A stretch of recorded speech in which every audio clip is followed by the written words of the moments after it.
It's so funny since I've been in LA for 4 years, and when people either find out that you're still in LA, they're kind of shocked. They're like, "Damn, you survived," like you went off to the war or something.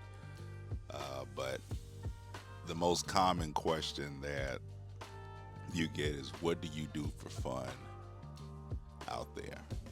What are you doing out there?" And for me, I'm always kind of reluctant to answer that because most of the time when people ask people that, they've got all this cool stuff to say. Oh, I go to this rooftop, I go to this club, I hang around these people, I know this big name person. And for me, what you see in front of you is it. That's this is what I do in LA. I get out in nature. Of course, you all have seen the hundreds and hundreds and hundreds of videos of me on the beach, but that's just part of my lifestyle. I've been fortunate enough that as living out here on the West Coast, I've had continuous access to the beach, and living in Florida, Central Florida, I've always had access to the beach. And I just kind of marred the two together to share some of my thoughts and what I do. And one of the things is long walks on the beach. And I experience these in different ways. Sometimes I've got my headphones in, I'm going on a deep dive on some music, you know, getting my headspace together, meditating. Sometimes it's no headphones, it's just natural ocean air, birds walking by, bare feet to get that grounding in. And you have to be careful though on certain beaches, well, parts of the beach where you're going barefoot, because some it ain't finna be no barefoot connection because ain't no telling what the hell you connecting with on the ground. So get that little deep connection in. And one of the good things is to do this with friends and people that you care about. You see this some of this stuff in the movie, or you see some of this stuff and say, "Oh, that's what rich people do." But can you have a conversation with your kids? Take your shoes off, y'all go for a walk down the beach, catch the temperature right, but get a nice beach walk. Like, it's so refreshing. And I was even thinking today, as I was riding home from the beach shooting, I put on some classical Beethoven music, and it kind of like calmed me down, relaxed me, and it kind of gave me an idea like, what if when we have to have tough conversations, or we have to get into some things that may be rough for us, what about not avoiding it, but trying to set the environment and the space up for that to be as relaxing and easing, and other energy coming in that's calming. Like, you had to have a difficult conversation, you have it at the beach, you got these good energy flowing, and maybe the conversation is less intense or even intense at all. um, with these things, even when conversations were being had and classical music was in the background, or some kind of beautiful scenery being in place. So that's just kind of part of my personal development goal. I don't have a program or a plan um, that I'm selling you. It's about surrounding ourselves with beautiful things. And we think it's a Louis Vuitton shopping bag as now, as people are ordering them off Amazon and the cases and taking pictures of them and saying, "I'm a success and you should trust me with everything that you're doing." I don't know why y'all still do that, but none of my business. But beautiful things, and natural beautiful things. And this is what these beach walks do for me. It, depending on the different times, it just allows me to experience a beauty that's timeless. This doesn't go out of style. Now, some people may not find this interesting, but a pretty picture, a beautiful sight is a beautiful sight. And we get so much from these because, first of all, as I've always said, the beach is a transformative place.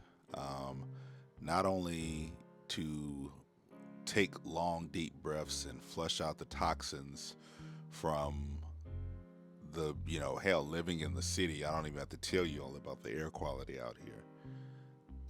and I decompress from the stress. LA is toxic, and it's dog eat dog. It's hamster wheel, totally plugged in, locked in to the world, and that becomes stressful because in a lot of cases, um, some of us still have to deal with some of the things that are like out of our control, but due to the fact that you're not rich or have access to that or this, you have to be encumbered or deal with that.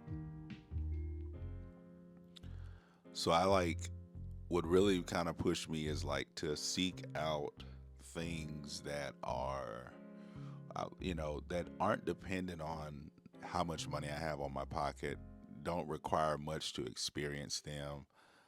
Nature heals people, whether you want to believe it or not. And I had a mentor tell me initially when I moved to LA, he said you need to make sure you get out of LA at least once a month.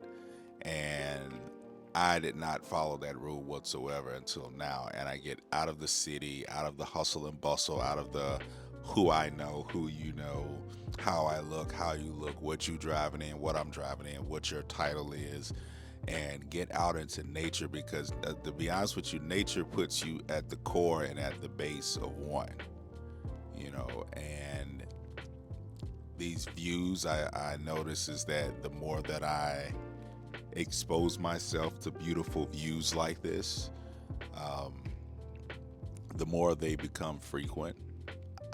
I'm not trying to sit here and say I'm just and have been this perfect person. I used to like to run the clubs in the streets, and I did it initially when I got to LA. Couldn't miss a weekend, as they call it, the fear of missing out. And through experience, I found that I get more benefit from this. There has to come a time where you start to organize your life in things that benefit you, not what how you want to look or appear, but just like, does that really work for you?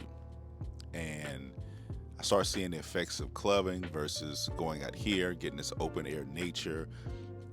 It allows me to create. Being in nature um, boosts creativity.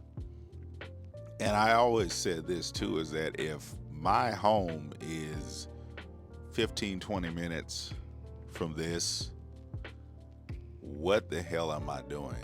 What, at least once a week, because, you know, many people know, but being in LA and working through this hamster wheel of everyone's in business, everyone's trying to get ahead, having some refreshing and decompressed moment from the city. That's why my mentor told me to do it. And that's why so many people here are so stressed. A lot of the people getting hooked on stuff and going down these wrong pathways is due to stress because folks are trying to keep up. And LA and being in the city, working in Hollywood will keep you plugged in and make no room for you to decompress or take a break. Even times, it's, people have this mentality, oh, I skipped my break. Oh, I worked a double, like it's honor in that shit. It's no honor in that shit because it ends up burning you out and pulling you away. And that's why a lot of people end up cracking under pressure and doing other bad things to keep themselves going instead of something as simple as building a habit of going to the beach and taking long deep breaths. And even if you can't get out, just sitting in your car and letting the windows down and letting some fresh air cycle your lungs, something other than building. We walking so much in and out of damn buildings all day, and I'm like, yeah, have we ever even breathed air? How much? I bet if there was a way to do a statistic study to see, have any of us really legitimately breathe? How much air have we actually breathed in a day? Because we're going from car to building to the next building, back to car, back to another building, never taking a breath of fresh air. And you wonder now, you know, and then seeing nothing beautiful, seeing nothing expansive beyond yourself. You're seeing a bunch of buildings, a bunch of people doing wrong, hearing wrong, and this just became essential. Now, the step pathway to this for me was initially I didn't have a car.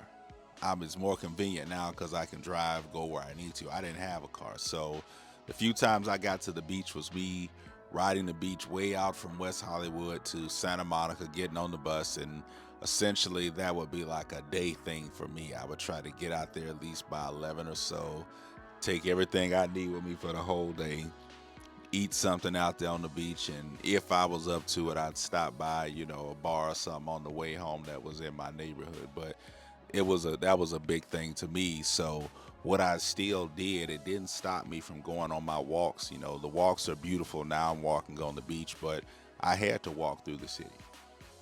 I don't know if it's the country boy in me that always got to go for a walk or likes to go for walks, but I was always on foot. I was always, you know, out here moving and exploring and seeing and trying to keep. I don't know if it was something to keep my mind going, but feel like now I've gotten to a better point where I've been able to graduate into walking amongst beautiful sights like this and taking things like this in and just allowing me a little bit more control of my experience. You may not be a nature person, most people aren't. You may not like to walk, you may not do anything remotely close to what you see me walking out here in the video, and you probably just enjoyed it from wherever you are, and that's cool because that's why I like to share, uh, just for people even where you're at to be able to see something. But get yourself some nature. It doesn't mean that you can't experience nature because you're not out here on a beach or it's some cool viewing or Instagrammable, but there's some deeper things that beyond me showing you that nature can do for you that aren't Instagrammable. And some of those benefits you'll realize while doing it, and a lot of them you'll recognize after.